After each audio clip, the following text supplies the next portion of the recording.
Hello everyone, welcome to my YouTube channel. Today, we are going to study about Sicilian defense versus the Alapin variation. We also review two games which played by Grandmaster Artem Smirnov and Grandmaster Viswanathan Anand. I'm fascinated about these games for you to learn how to defend against the Alapin variation. Now let's go to discuss about the skeletal pawn formation of the Alapin variation. Please check the diagram A. This is the skeletal pawn formation of the Alapin variation. If you can see the C3 pawn against the C5 pawn of Sicilian defense. This type of opening is very cunning and very hard to outmaneuver. But I will show you two games played by Grandmaster Artem Smirnov and Grandmaster Viswanathan Anand on how to outmaneuver the Alapin setup. So let's go check the diagram B.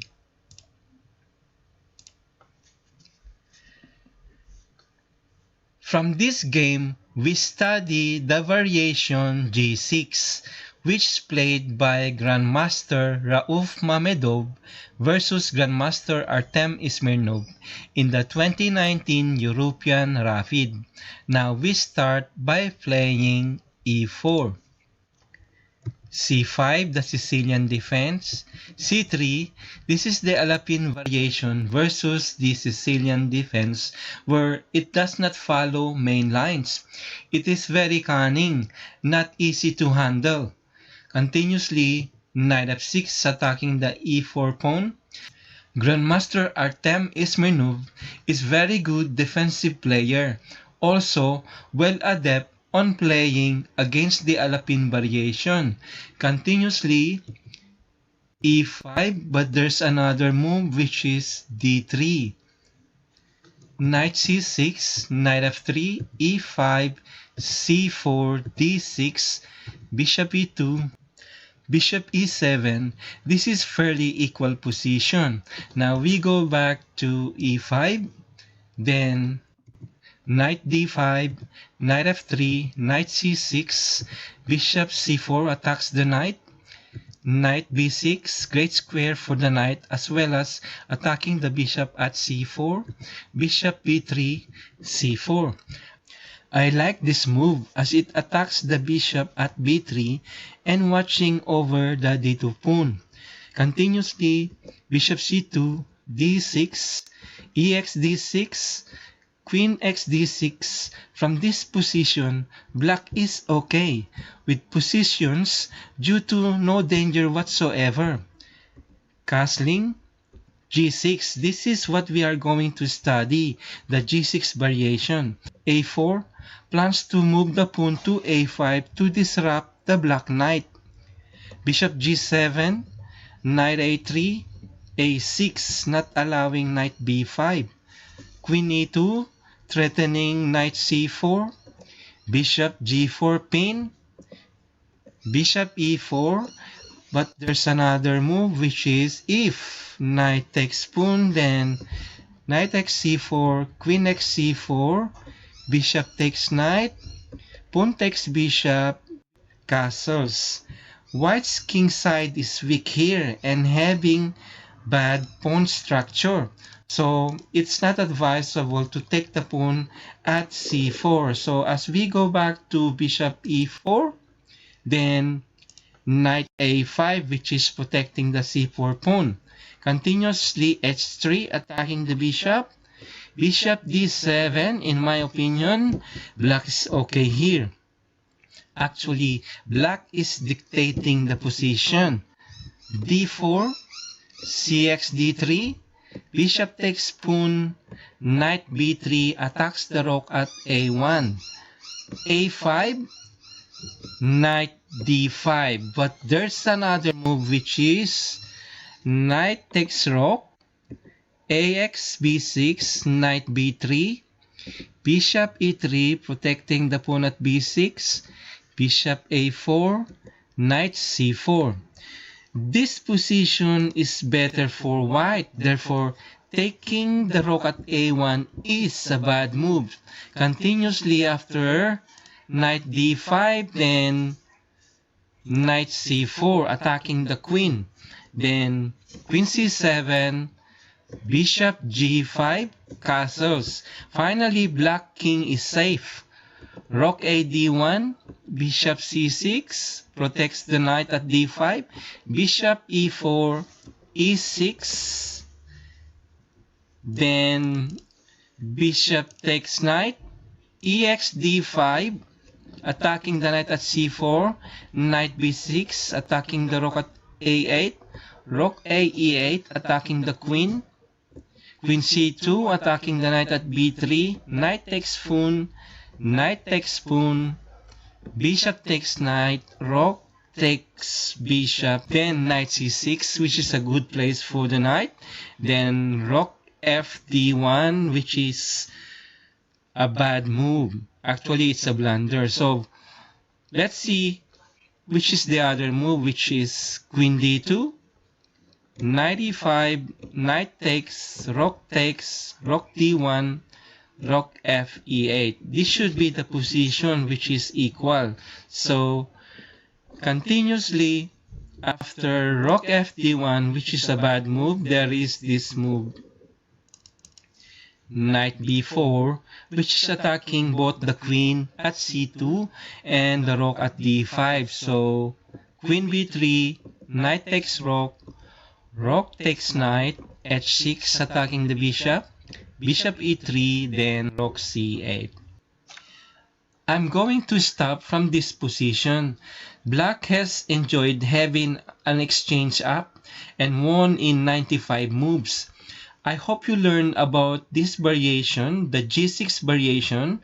Now let us go to the diagram C to study the move 9 bishop G4 variation.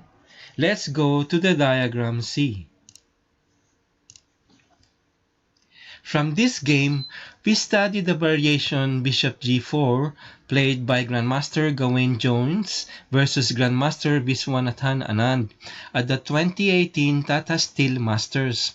We start by moving E4, C5, this is the Sicilian defense, C3, the Alapin variation, one of the most dangerous opening versus the Sicilian defense.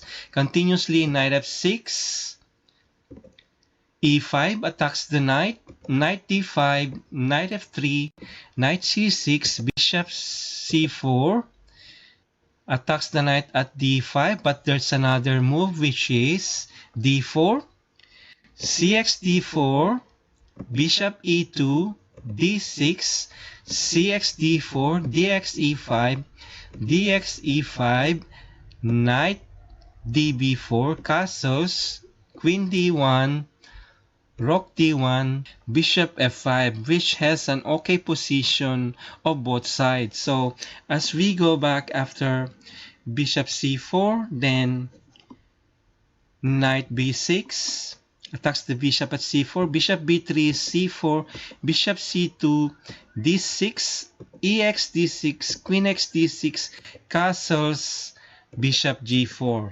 This is the variation that we're going to study.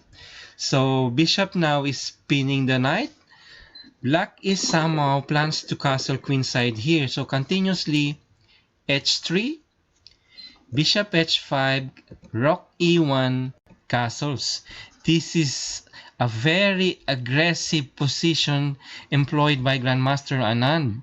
Wants to control the d file. Bishop e4, e6, b3, f5. Bishop c2. The idea of this bishop retreat is to consider that the e6 pawn is weak, being backward pawn. g6, bx c4, e5. Suddenly, a change of momentum where black has a strong e5 pawn. d4, ex d4, bishop g5 attacking the rook at d8, then bishop g7. I believe this is a timed move and expected by Grandmaster Anand to sacrifice his rook in exchange of controlling the game. So continuously, bishop takes rook, rook x d8. I assess this position as better for black even if it's exchanged down.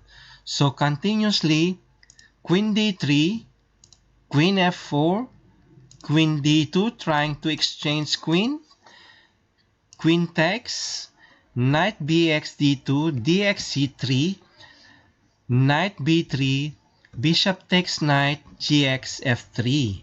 Now, having a bad pawn structure of white is a disadvantage, as well as black has a powerful pass pawn at c3.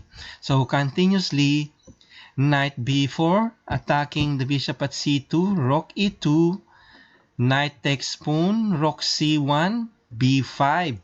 This is going to be difficult for white to prevent queenside pawns from getting forward. Black is controlling the game, so continuously, knight a1, bishop h6 attacks the rook at c1, rook b1 attacks the knight, a5 protecting it, king g2, knight d2 attacks the rook, rook be1, bishop f4, rook e7, rook d7, rook e8 check, king c7, rook a8. Critical position here for both sides. Rook is attacking the a5 pawn as well as threatening rook a7 check.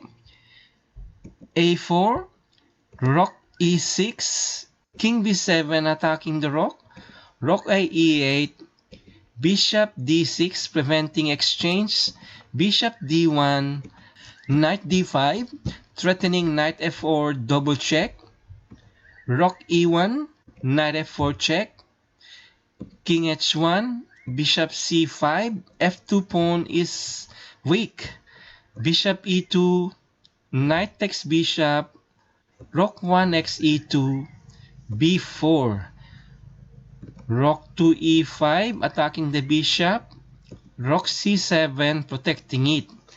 From this position, black resigned due to white can't prevent the pawn from promoting.